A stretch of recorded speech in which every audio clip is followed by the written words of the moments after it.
Hello, my wonderful, wonderful friends. Welcome back to r/IDOWorkHereLady, where people who work at places are mistaken as not. Guys, I hope you're having a lovely Friday today, and I've got two stories for you to make the day a little bit better, if you enjoy these types of stories.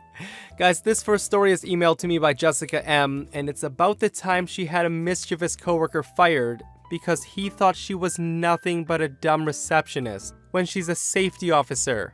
The second story is also a subscriber submission by Jackson J, and it's about the time he takes down a crazy lady in a mall who thought he was a fake security guard. Guys, I want to take a minute to thank everyone who emails me stories. And I just want to let you know that I get bombarded with stories almost every day, like 20 to 30 submissions, so it does take a while to go through all of them, but I do try my best to read all of them. If you want to submit your stories, my email is in the description box below. Let's dive into it. Oh, and don't forget to subscribe if you haven't already. This first story is titled, "You're Just the Receptionist. You Can't Fire Me." When I first achieved my qualifications on occupational safety and health, OSHA, I was working for a company that specialized in commercial building steel construction. I actually started out as a receptionist at the company, then I was the sole female safety officer. For context, we have a male safety manager, and I'm the safety officer, and we both had been with the company for over 7 years. With my experience, I see a lot of people come and go, but also have seen a lot of the same faces.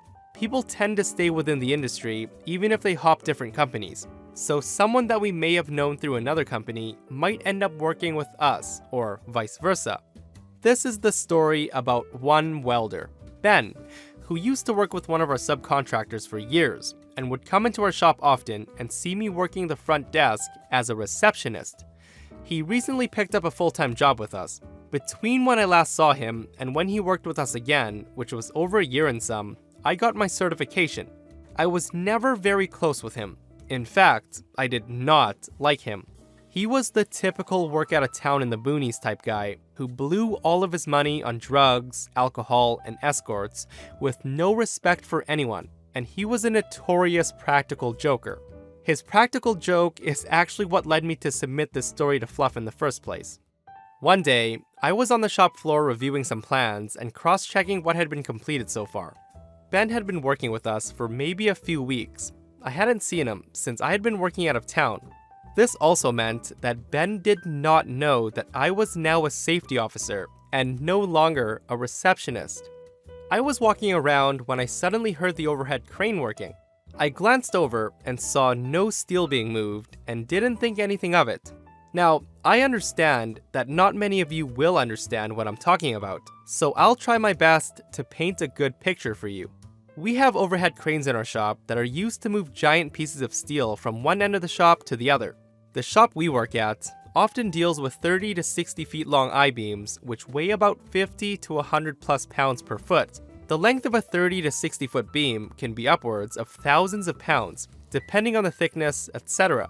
To move these giant steel beams, we have these giant lengths of thick chain attached to the overhead cranes, and you're to wrap the chain around the beam to lift it. You have to be extremely careful to make sure the weight is distributed properly, otherwise when the steel is hoisted, it can slide to one side and fall, risking injury, damage, or worse. And the number one rule when using an overhead crane is to never crane dangerous loads around anyone, and to never ever crane anything over top of anyone.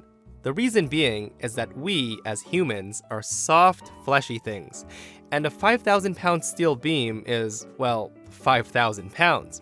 You ever squish a bug? That's pretty much us if a beam that heavy were to fall on us. Of course, the chains are usually rated to lift about 15,000 pounds, and most of the times will not fail, but can't be too careful. After a few minutes, I saw that Ben has rigged up a 60-foot long beam and was running it down the length of the shop. Being a dumb, practical joker he is, as he was driving the crane down the shop, I saw him deliberately crane the beam over to where his jokester buddy was working, and stop it directly 10 feet above his head. The coworker did not see that Ben was coming, as he had his welding helmet down and was welding. I then heard Ben yell, "Hey!" When the guy looked up to see what he was yelling about, Ben then gave the guy the middle finger and laughed, signaling the coworker to look up, where the 5,000-pound beam was dangling above the guy's head. To give some perspective, I was about 200 feet away from Ben on the other side of the shop, and I would have screamed for him to stop being an idiot, but being in a steel shop with everyone wearing earplugs and sounds that exceed 100 decibels, I doubt Ben would have heard me telling him to stop. I quickly ran to where Ben was standing and shouted at him, "Hey, are you serious? What the hell do you think you're doing?" He noticed me and did this dismissive hand gesture and said, "He's fine. We do this all the time. Relax. No one's hurt." Ben laughed me off. I was appalled and probably showed how appalled I was on my face and said, "I'm gonna have to write you up for this and talk to management about possibly dismissing you. Doing things like this in a shop is unacceptable. You know there's a zero tolerance for horseplay that can endanger coworkers' lives." What I told him is absolutely true. At the shop that I work at, if you're goofing off and can potentially hurt someone, it's immediate grounds for dismissal. The owners actually take it very seriously and have terminated guys for way less over the years. Can't risk any lawsuits. As soon as Ben heard me say that I was going to talk to management about dismissing him, he said, "Calm down, it's alright, we're just playing." I told him I'm going to have to report him to the owners and let his fate rest in their hands. He then said, "You don't have any pull to have me fired, you're just a receptionist. You go back to doing your office job and let me do mine. Look, if you don't tell the safety guy or the foreman about this, after work I'll take you out for drinks and dinner." He actually said this to me as he winked to his coworker buddy.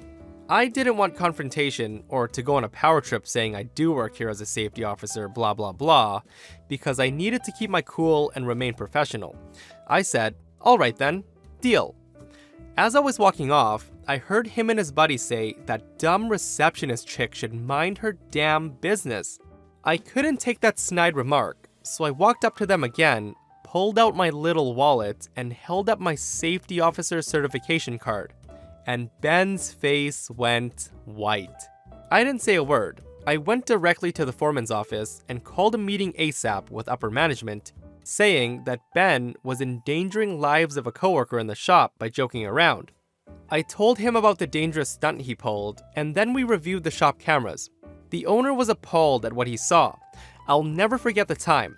11:41 a.m. was the time this happened, and 12:30 p.m. the owner called Ben into his office and fired him.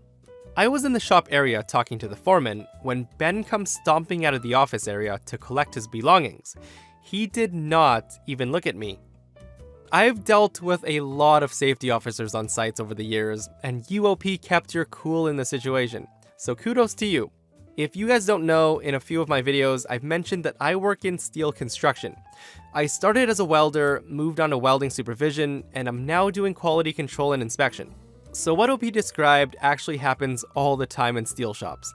You have some guys who come into shops that have no regard for anyone's safety, and a lot of the times they're canned almost immediately. So I have a little story I want to tell you guys.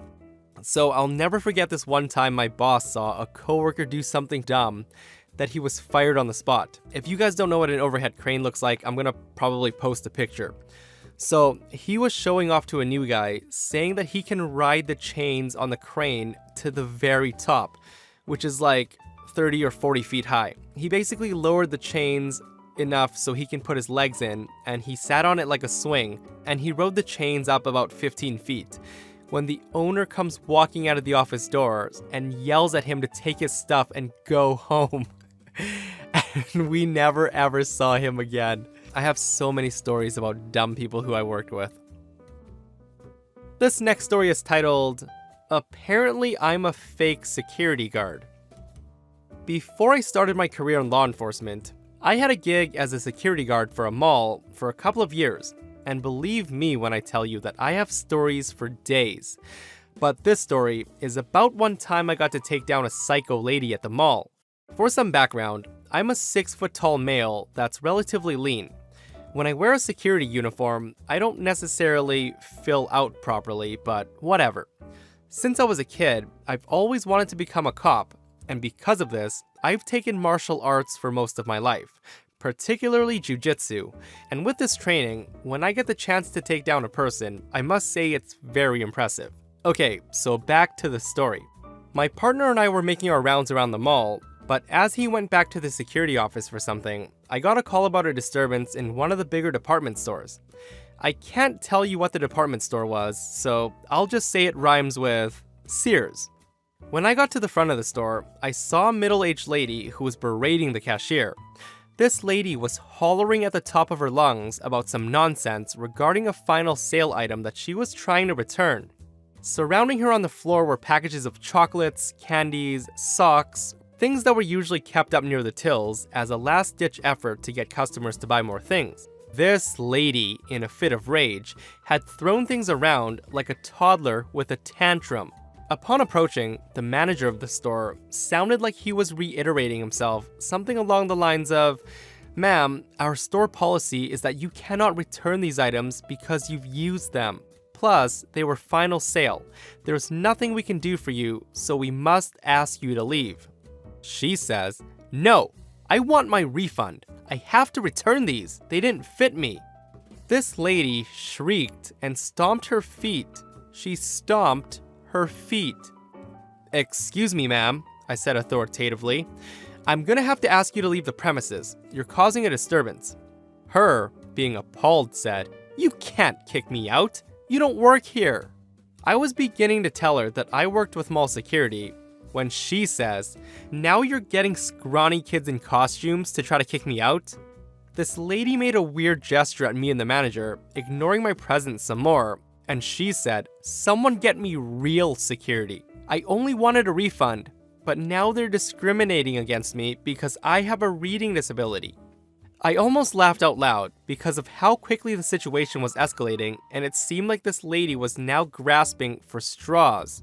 While she was complaining, I heard in my earpiece that my partner was on his way, which I was very thankful for because I didn't like to deal with these situations alone.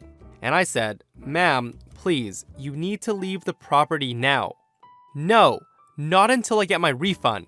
The manager started to say something again, but this lady just lost her marbles and started to chuck things at him, like the stapler and the debit machine, and then went to knock over more things from the counter.